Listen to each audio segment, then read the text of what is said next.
What's up everyone, Victoria here. Today we are going to go over the holy guacamole of all yoga poses, plank pose. I don't care if you've been practicing for a couple years, if you're an advanced yogi, plank pose is always so challenging in the body because it demands so much strength and so much patience. So today we are going to go over the nitty-gritty of plank pose, and I'm going to give you 3 different options for adding this posture into your practice.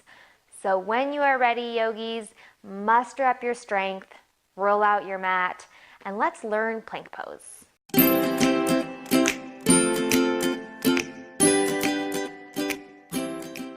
Alright, one of the most important things about plank pose is engaging the core. Now, engaging the core in plank pose is really different than doing some sort of crunchy exercise where we're lifting up, because plank pose is very still. So we need the core, the deep core muscles that are going to provide stability in this pose. So we need to know how to engage that so that we can hold this pose and find that stability. So I want you to find a comfortable seat wherever you are and just bring your hands right on top of your rib cage where your lower rib cage meets the soft part of your belly. And then just take a really big, deep inhale into your belly.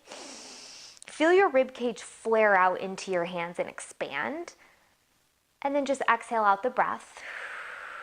And as you exhale, as you release the air, I want you to feel how your rib cage kind of hugs down and the sides of your rib cage hug in towards each other.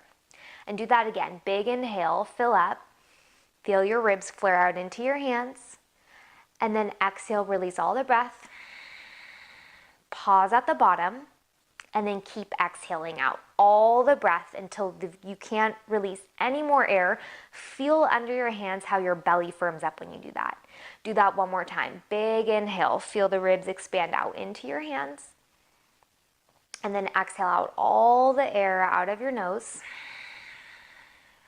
Pause at the very bottom. And then squeeze out that last little bit of air in your lungs. And feel how the sides of your ribs knit together and your belly gets firm. And then just release and start to breathe normally. So this is the kind of action we want in the core when we are in plank pose. The only difference is that even though the ribs are going to hug together and the belly will be firm, we're still going to continue breathing.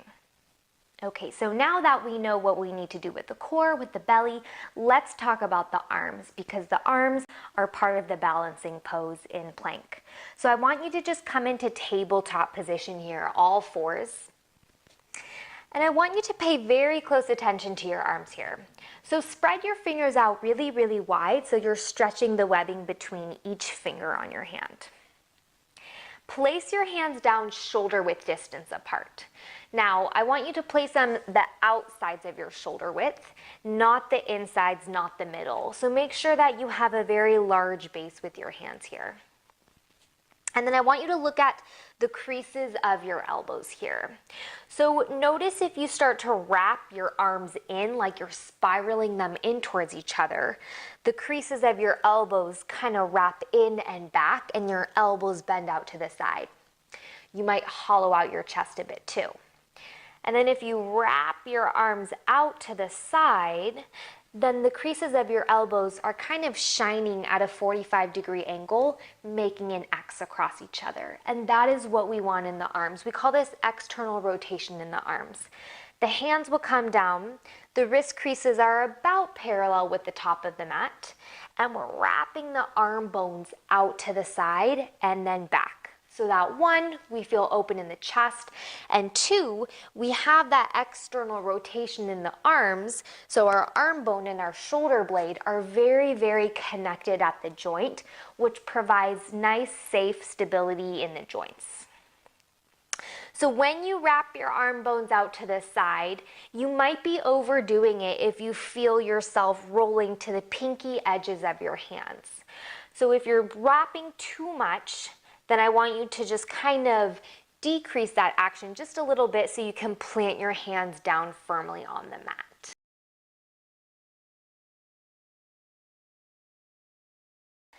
All right, yogis, so let's bring together the core awareness, the arm awareness, and come into our first variation of plank pose, full plank. Let's start in a tabletop position here. So remember your tabletop position. Your shoulders are right over your wrists and your hips are right over your knees. Your knees are hip width distance apart here. Find the wrapping of the arm bones and find your ribs hugging together, the firmness in your belly here. Now I want you to keep your gaze down, but forward, almost like you're forming a triangle between your hands and you're gazing at the very top point of that triangle. This just keeps your whole spine, the part of your neck, in line with the whole rest of your back. So we're very long here. And then without changing anything in your belly or your arms, I want you to step your left foot all the way to the back of the mat. Your left ball of foot will come down. Press your left thigh up and your left heel back and feel how that firms up your left leg. And then follow that with your right foot. Notice how nothing changed in my torso when I did this. So your feet are hip width distance at the back of your mat. I want you to feel your inner thighs hug in towards each other. Almost like there's a block there that you're trying to squeeze without physically moving your legs. And then press your palms down so that you feel a little bit of puffiness up between the shoulder blades. When you do this, you might feel your belly button press up towards your back so that your belly is firm. Be careful not to overdo it so you're not rounding in your whole back, but rather just finding space in your upper back here. Keep spreading the fingers out wide. Feel your chest pull forward slightly as your heels press back. And just feel that work in your belly. Lots of strength here, yogis. Imagine one line running through your shoulders, hips, and heels. That line is at an angle, but all those points are connected. Take one more slow breath if you're with me.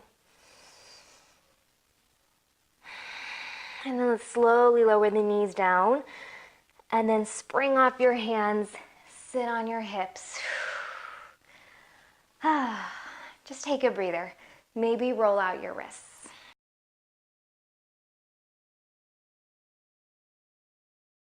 All right, yogis, that is option 1 of plank pose, full plank. If that felt too challenging for you or it just didn't feel good in your body for any reason, then we're gonna go over option 2, which is modified plank. So we'll start in tabletop position again. Wrap your arm bones back, spread your fingers out wide, firm up your belly, and step the left foot back into plank pose, followed by the right. Just momentarily come into plank, puff up between your shoulder blades, firm your belly, and then gently lower your knees right below where they currently are, straight down. I want you to notice a couple of things here. My knees are behind my hips, so this is modified plank. If my knees were directly under my hips, this is tabletop position. So make sure that your knees are right behind your hips, and notice that my shoulders didn't start collapsing and creeping up towards my ears. I maintained all that space in my neck when I went from plank to lowering my knees down into modified plank. So just be sure to give yourself space in your neck here. And with the knees lower down on the mat, we are making this plank pose a little more mild. It's still challenging, but we're still maintaining strength because the knees are behind the hips. So even here, continue to pull your chest forward. Feel the puffiness between your shoulder blades. And just take one more slow breath here. Belly's firm. And then when you're ready, slowly walk your hands back. Take a rest on your heels and roll out your wrists. Maybe shake out your arms if they need a break.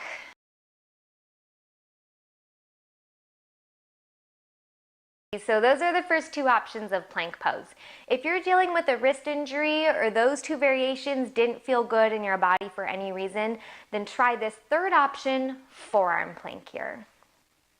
So again, we'll start in tabletop position.